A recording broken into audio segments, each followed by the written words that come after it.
first education conference delivered in October 2018. Every year, the Migrant Leaders Charity conducts a number of conferences, each with a specific purpose. This conference, in October 2018, was our first education conference, which aims to inspire, enable, and raise awareness of the importance of participation in higher education.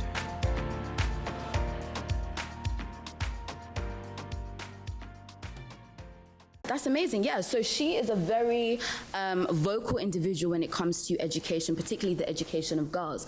Anything else who wants to add? Who wants to add to Malala? Yeah? Because of what?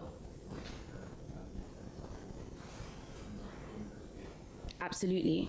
So everything you've said is perfectly right. This is Malala. She is an activist for female education. She was shot by the Taliban because she was resolute in her decision to continue going to school and to continue advocating for girls within her culture, within her community, to attend school. But the reason why I use Malala here as an example is because she's actually the youngest person ever to win the Nobel Peace Prize. You know, she's the founder of the Malala Foundation. She's doing so many incredible things. She is successful. She is influential. She is known for her good work. But being the youngest Nobel Peace Prize winner is not who she is. It's a title that has been ascribed to her because she has been true to her values. So what I'm trying to get you to understand is when we're chasing and when we're striving for success, all of that really comes when we ascertain what matters to us and we're ready to step out and we're ready to be vocal regardless of the cost. She is known today because her values are education, equality, empowerment, youth activism, and she was ready to do anything, lose her life if needs be, for these values. Next slide. So now it's time for us to reflect, and I hope we've got pens and papers. If we don't have pens and papers, do we have pens and papers? I have pens. And, Another major tip, always come to a conference with pen and paper. Always, always, always, always. I think they've got pens and papers actually. Do they?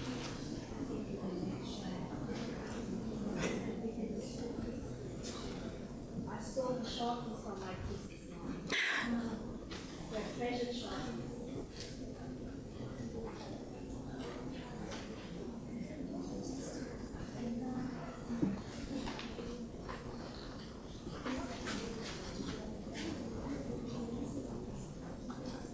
If you don't have pen or paper, just wave your hand. Okay.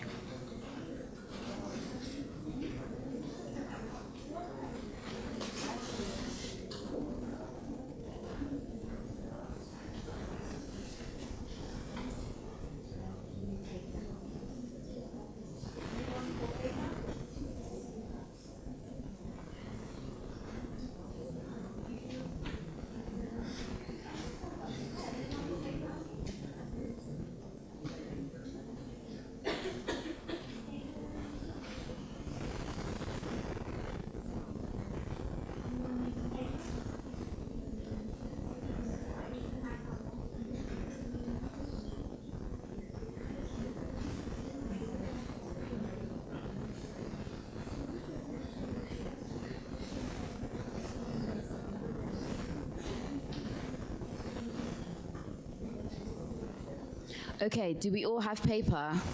If you don't have paper, just do a weird hand gesture. Okay, we've all got paper. Cool. Okay, so I'm going to ask you a few questions, and you only answer to yourself for now, in the sense that your answer to these questions will be pen to paper. So the first question that I want you to reflect on, what is important to you? That's it. Simple question. What is important to you? Take time to think, take time to reflect. But what is important to you? What matters? What concerns you?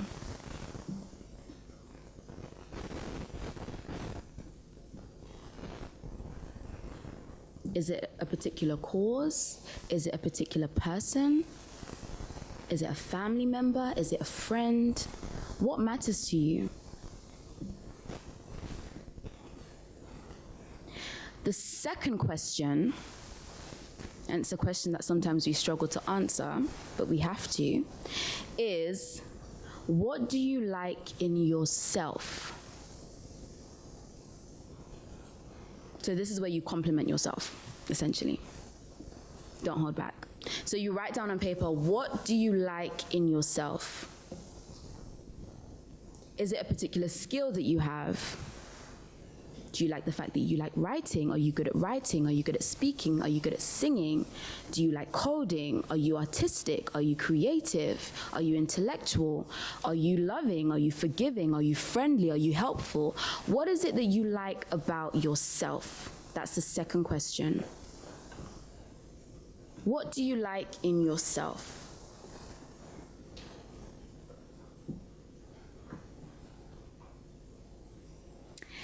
And then the third question is, reflect on when you feel most satisfied. So when do you feel most satisfied? What gives you satisfaction? Is it when you're in a certain place? Is it when you're doing a certain activity? Are you eating a certain food? Be as open, as bland, as real as you possibly can. What gives you satisfaction? When do you feel most satisfied? And it's okay if you can't answer these questions perfectly and give a really eloquent answer. That's absolutely fine. You're supposed to go home and still continue reflecting on these questions. So there's no pressure to write like a paragraph about yourself. No. Just brainstorm and bullet point different things that come to mind. So these are the three questions again. The first one is, what is important to you? The second one is, what do you like in yourself? And the third question is, when do you feel most satisfied?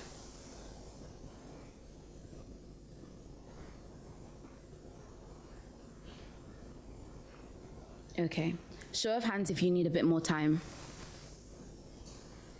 Okay, cool. Okay, so can we put the pens and papers to the side for a second? Put it to the side. Okay, we're gonna come back to it in about a minute. Okay, so the next activity is a little bit deep, not too deep, but we're gonna take it a little bit deeper. Can we keep up, can we close our eyes? Can everyone close their eyes?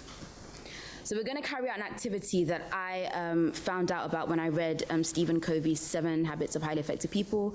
Exceptional book, read it. So that's the activity we're going to do now. So can everyone close their eyes? Close your eyes. Forget the person on your left, on your right, they don't matter. No one matters right now. Close your eyes. Okay, eyes closed.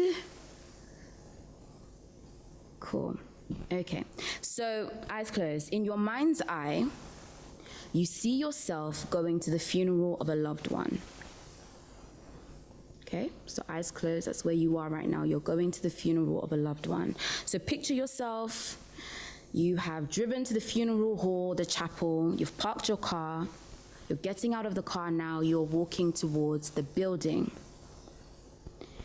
And as you walk inside the building, you can see some of your family. You know, that's Auntie Martha, that's Uncle Silas, you can see them. And you're still walking, you're walking down the chapel, you're walking, and you've taken a seat. Okay?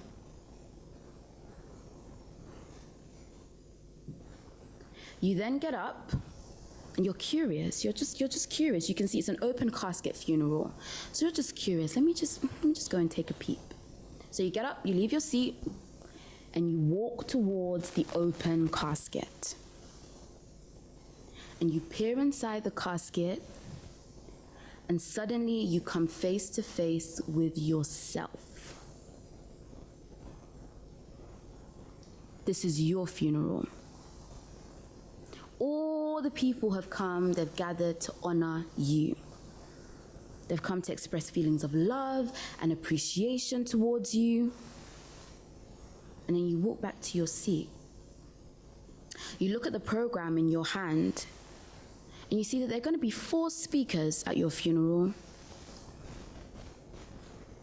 One is a member from your family, whether that's immediate family, extended family, it's a member of your family.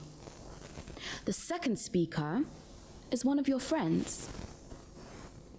The third speaker is from your workplace or your profession. And the fourth speaker is from, let's say, a community organization you're a part of, whether that's a church, whether that's a mosque. These are the 4 people that are speaking at your funeral. Now, I want you to think deeply about the following questions. What do you want each of these speakers to say about you? What kind of person do you want their words to reflect? What character do you want them to say they've seen in you? What contribution, what difference do you want them to say you have made in their lives? This is your funeral, the game's over, it's done. You're in the casket. And these 4 people are coming forward to talk about your life, to talk about your time here while you were alive. What do they say?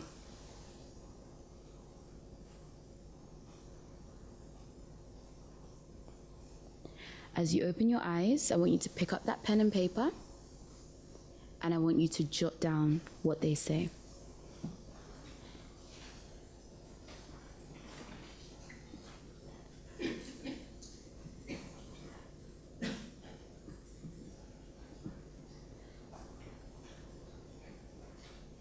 What does your family member say? What does your friend say? What does your colleague at work say? What do the people from your community group, your faith group, your church, your mosque say? What do they say about you? What contribution did you make? How did you serve? What difference did you make?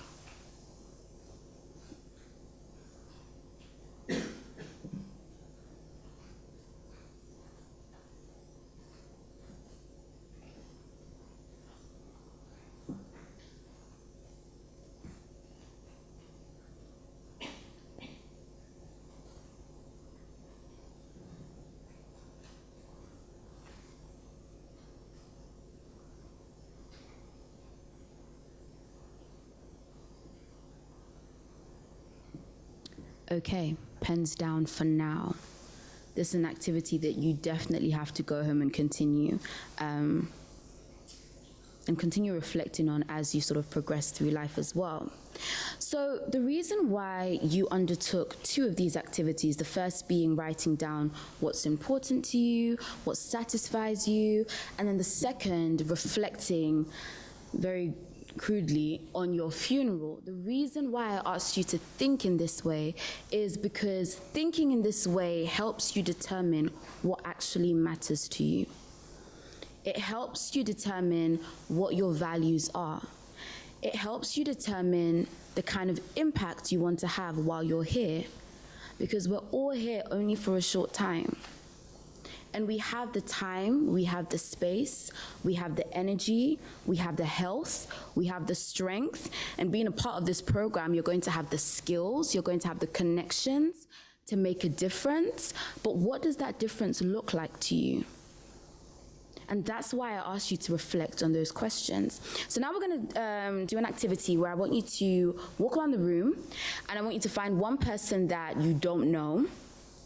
And I want you to talk to them, not necessarily about everything that's on your list, don't worry, that's between you and yourself. But what I do want you to talk to them about is looking at your answers to both activities.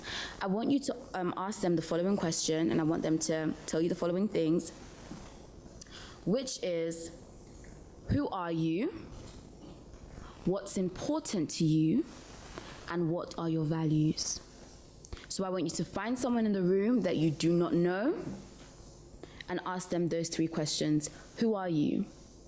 What's important to you? And what are your values? So let's get up and speak to other human beings.